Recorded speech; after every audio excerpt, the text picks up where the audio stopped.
예수께서 이 가르침을 마치시고 갈릴리를 떠나 요단강 건너편 유대 지방으로 지나가셨다. 그곳에서 큰 무리가 따라오자 예수께서 그들을 고쳐주셨다. 하루는 바리새인들이 그분을 귀찮게 했다.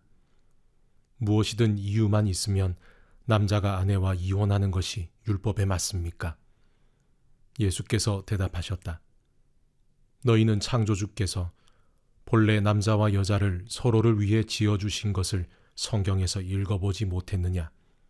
그러므로 남자는 부모를 떠나 아내와 굳게 맺어져 한 몸이 된다. 더 이상 둘이 아니라 한 몸이다. 남자와 여자의 이 유기적인 연합은 하나님께서 창조하신 것이다.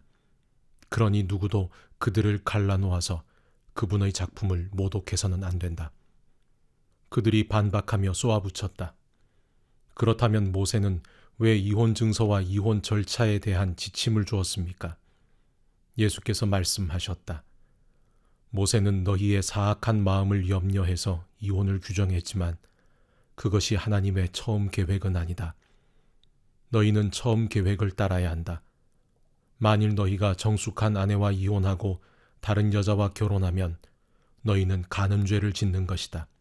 다만 배우자가 간음을 저지른 경우는 예외다. 예수의 제자들이 이 일을 달았다. 그것이 결혼의 조건이라면 우리는 막막합니다. 어쩌자고 결혼을 하겠습니까? 예수께서 말씀하셨다. 누구나 다 결혼 생활을 할 만큼 성숙한 것은 아니다. 결혼해서 살려면 어느 정도 자질과 은혜가 필요하다. 결혼은 모든 사람을 위한 것이 아니다. 나면서부터 결혼에 일절 관심이 없는 사람도 있다. 청혼을 받지 않거나 청혼에 응하지 않는 사람도 있다. 그런가 하면 하나님 나라를 위해 결혼하지 않기로 결심하는 사람도 있다.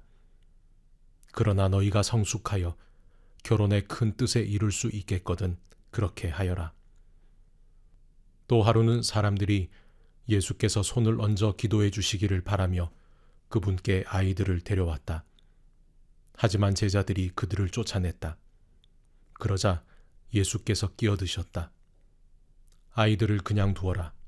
나한테 오는 것을 막지 마라. 하나님 나라는 이 아이들과 같은 사람들로 이루어진다. 예수께서 아이들에게 손을 얹어 기도해 주신 뒤에 떠나셨다.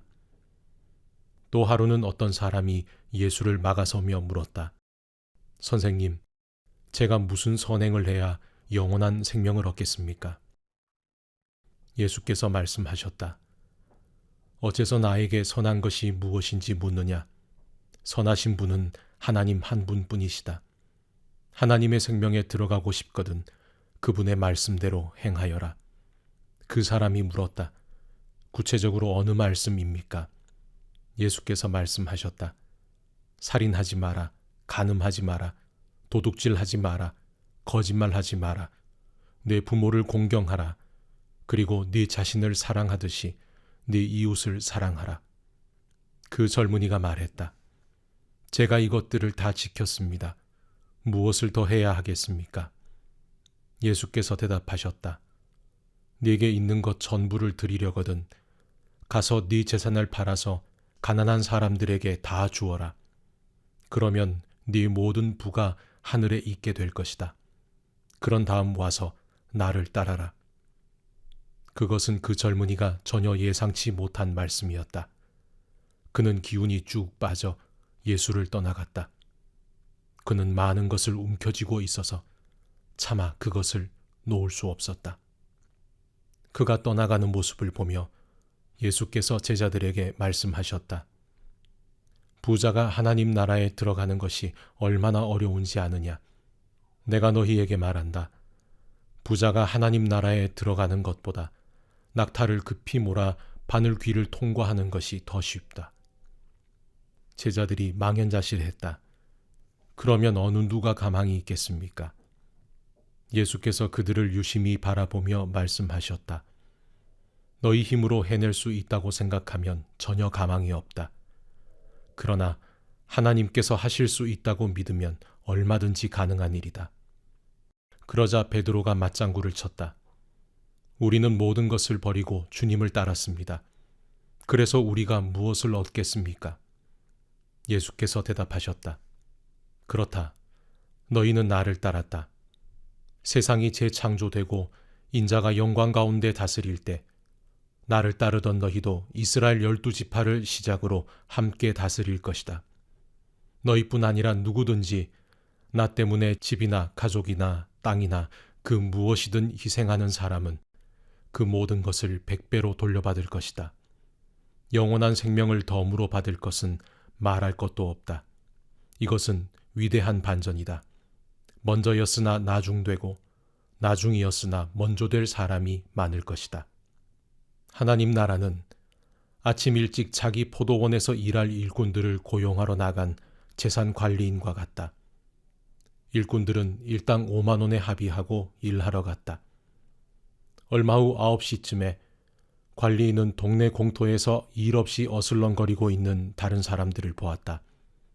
그는 그들에게 자기 포도원에 가서 일을 하라고 하면서 품삯을 상당히 쳐주겠다고 했다. 그들은 일하러 갔다. 관리인은 정오에도 그리고 3시에도 똑같이 그렇게 했다. 5시에 다시 나가보니 아직도 서성이는 사람들이 있었다. 그가 말했다. 당신들은 왜 하루 종일 하는 일 없이 서성거리고 있어? 그들이 말했다. 아무도 우리를 써주지 않아서 그렇습니다. 관리인은 그들에게 자기 포도원에 가서 일하라고 했다.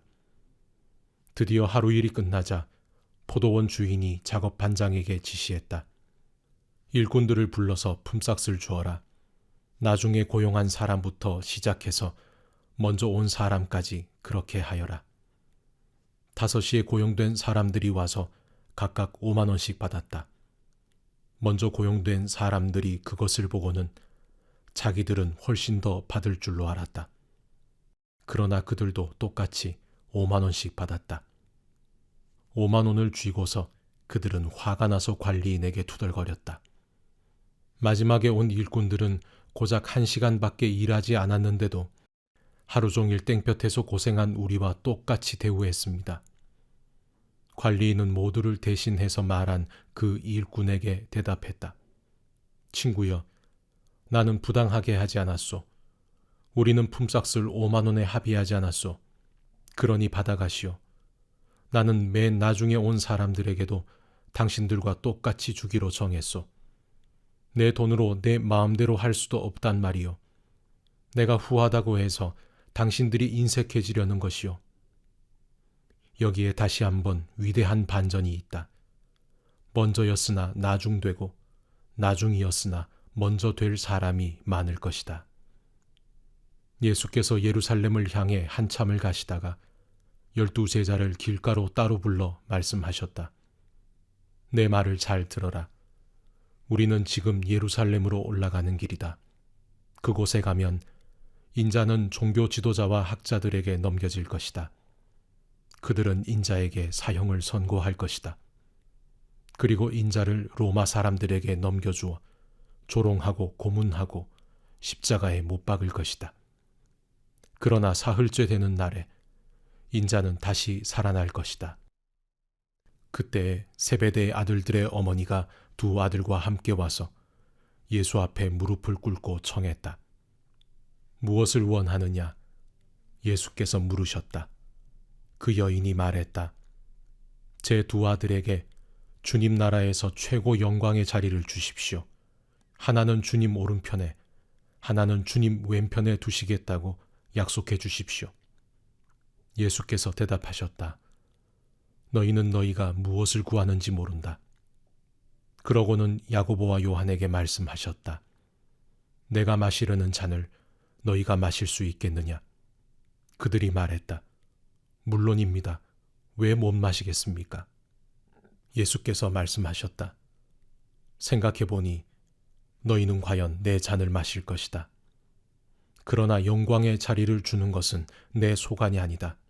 내 아버지께서 하시는 일이다. 다른 10 제자가 이 대화를 듣고는 분통을 터뜨렸다. 2 형제에게 아주 정나미가 떨어졌다. 예수께서 그들을 불러놓고 바로잡아 주셨다. 하나님을 모르는 통치자들이 얼마나 위세를 부리며 작은 권력에 얼마나 빨리 취하는지 너희는 보았다. 너희는 그래서는 안 된다. 누구든지 크고자 하면 섬기는 사람이 되어야 한다. 너희 가운데 누구든지 첫째가 되고자 하면 먼저 종이 되어야 한다. 인자가 할 일이 바로 그것이다. 인자는 섬김을 받으러 온 것이 아니라 섬기러 왔다. 포로로 사로잡힌 많은 사람들을 살리기 위해 자기 목숨을 내어주려고 왔다. 그들이 여리고를 떠나려는데 큰 무리가 따라왔다. 그때 길가에 앉아있던 눈먼 두 사람과 마주쳤다. 두 사람은 예수께서 지나가신다는 말을 듣고는 갑자기 소리쳤다. 주님, 우리를 불쌍히 여겨 주십시오. 다윗의 자손이여, 불쌍히 여겨 주십시오. 무리가 그들을 조용히 시키려고 했으나 그들은 더 크게 외쳤다. 주님, 우리를 불쌍히 여겨 주십시오. 다윗의 자손이여, 불쌍히 여겨 주십시오. 예수께서 걸음을 멈추시고 그들을 부르셨다. 내게 무엇을 원하느냐? 그들이 말했다. 주님, 눈을 뜨기 원합니다. 보기 원합니다. 예수께서 몹시 측은한 마음에 그들의 눈을 만져주셨다. 그들은 그 즉시 시력을 되찾았고 행렬에 함께했다.